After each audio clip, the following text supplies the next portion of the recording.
I just wanted to start with something called the standard operational procedures. Okay. Remember our discussion about the business stability? Let me just open the PDF one more time.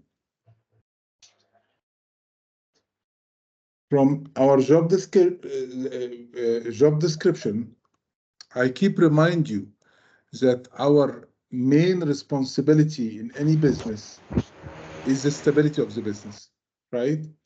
And I believe what we explained during this program, doing the business impact analysis, so this concept need to be clear for all of you guys, that our main responsibility is not the technical infrastructure.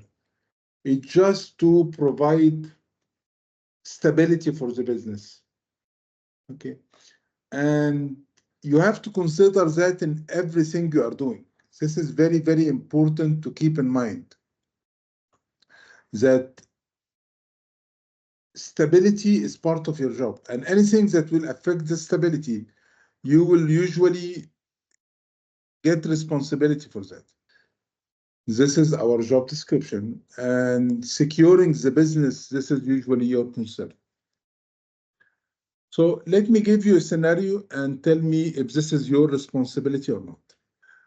Different people in the company have different responsibility. Okay.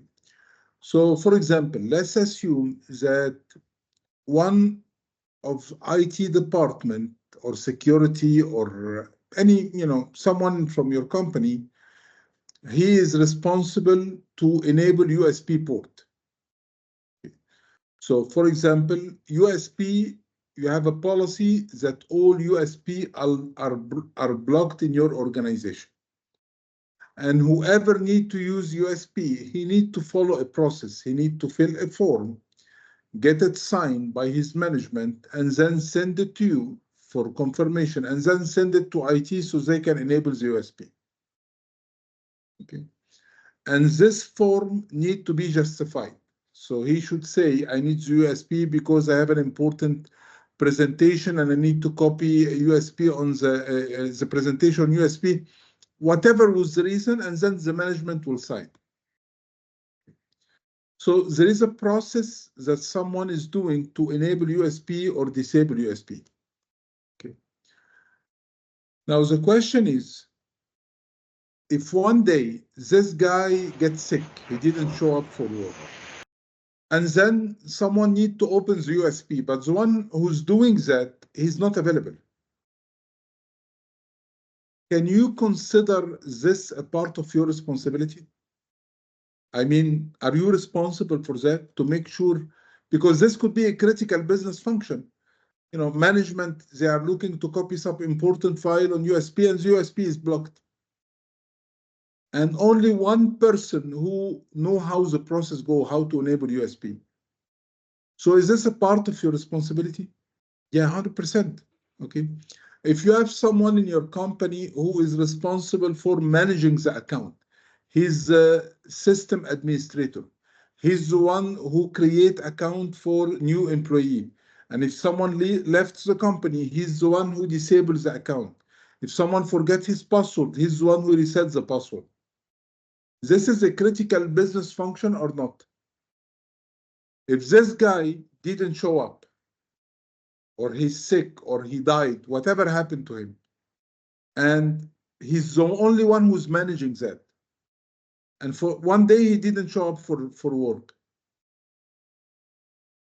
then someone, for example, he forget his password, he cannot log in, no one to call, he's sitting idle, not doing anything. Are you responsible to prevent this kind of situation?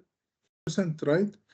Yes. So it's common sense to identify what are the critical activity and to make sure that this activity, it's not depending only on one person, in a way that if this person is not available, this will be stopped. This critical business function will not be running. How can we prevent that from your point of view, guys? Here, we need to do a step-by-step guide for each one of our business activity, critical business activity, So for example, if I'm the one who's managing the Active Directory, I'm the one who's creating the username and password and creating accounts. If I'm the one responsible for that, I should not keep it to myself. I need to write how I'm doing that realistically, step by step, with screenshot, in ways that if I'm not available, someone can take the document and he can follow the document so he can do this business function. What do we call that? This is called SOP, Standard Operational Procedures. And the standard, the ISO is saying that all your critical business function need to have a SOP. Let me show you a sample. So inside our document, I kept few sample of this SOP, Standard Operational Procedures. So for example, permission for CD and USB. This is a real SOP for allowing the USB, because one of the companies that I was consulting, they used to have the USB blocked for all the machine, and anyone who need a USB, there is a process to follow. So as you can see, this is the standard operational procedures to enable the USB. Of course, it has a document control because it's a critical, or it's a security document. And scrolling down, you can see all the steps. For example, you're going to see here that I'm explaining the process, how it should be done. The user need to provide or to fill a template, then it need to get approval, then it need to be sent to the security team. This is as a template or as a process. Then if you scroll down, you're going to see that the guy who's doing that explains step by step in which screen he need to log in. Then he need to click on what? Right click on this option, then do the following. So the guy who's doing the task created a step-by-step guide in a way that if this guy left the company or he didn't show up, someone can take this document and read it and follow the process, and accordingly he will be able to do this function.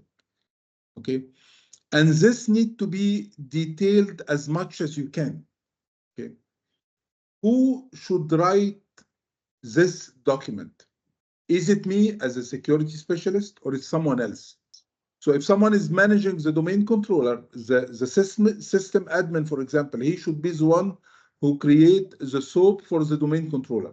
Whoever is doing the task, he need to write this document step by step, screenshot every step of the way how it's done.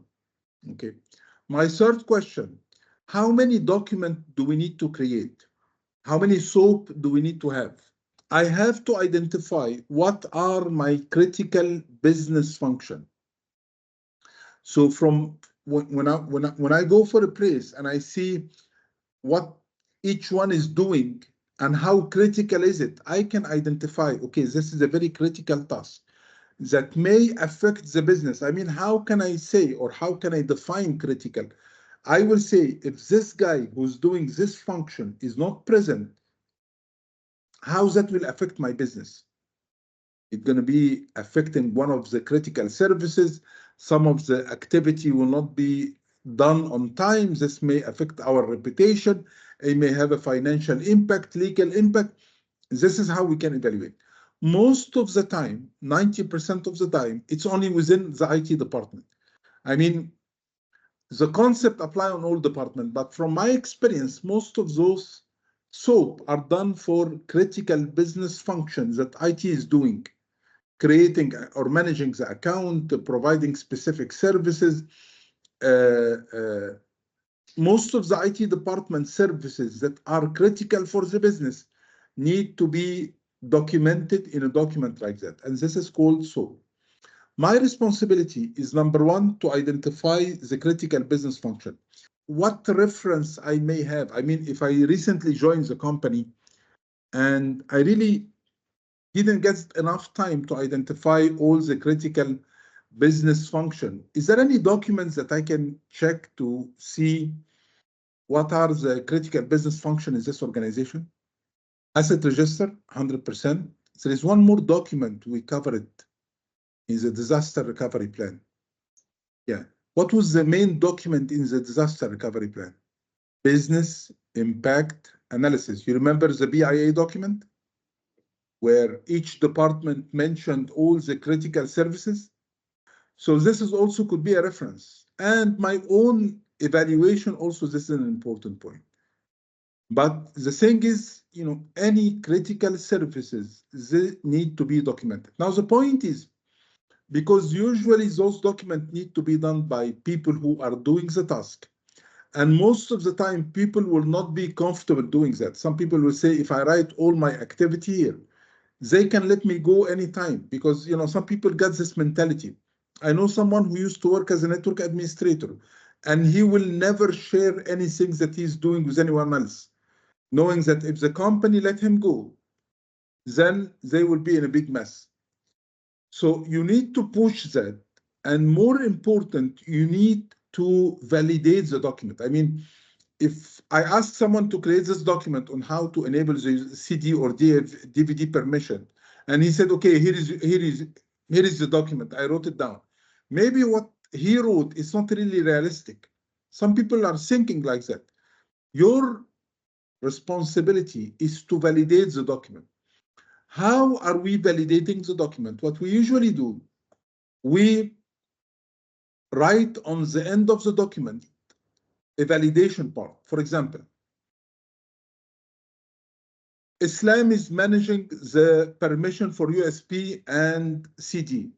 And I ask him to create the document, step-by-step document, how he enabled the permission. What is the process, screenshot. He should explain in depth what exactly he's doing in this part, okay?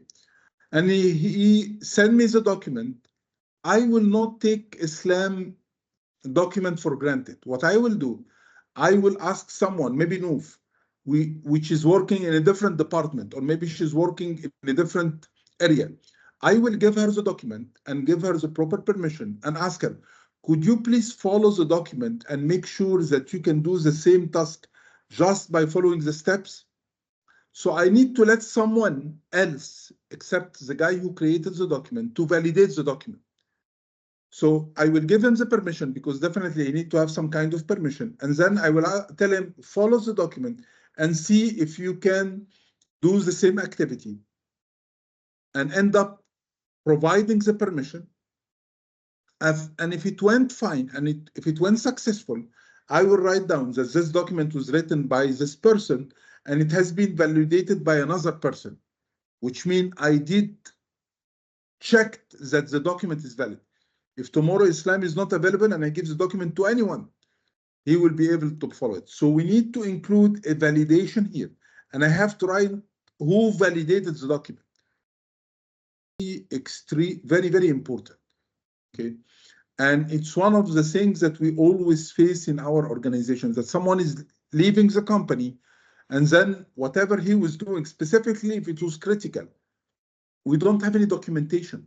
We don't have any process, any reference how it's done. And in big company or government entity, you cannot get people and let them try. You know what I mean? So this is usually called SOP, and it's one of the ISO requirements, that first we need to identify the critical business function. And realistically, this is only done in IT. I mean, if you want to make it perfect, you should include all departments. Each department, whatever critical business functions they have, they need to write it down.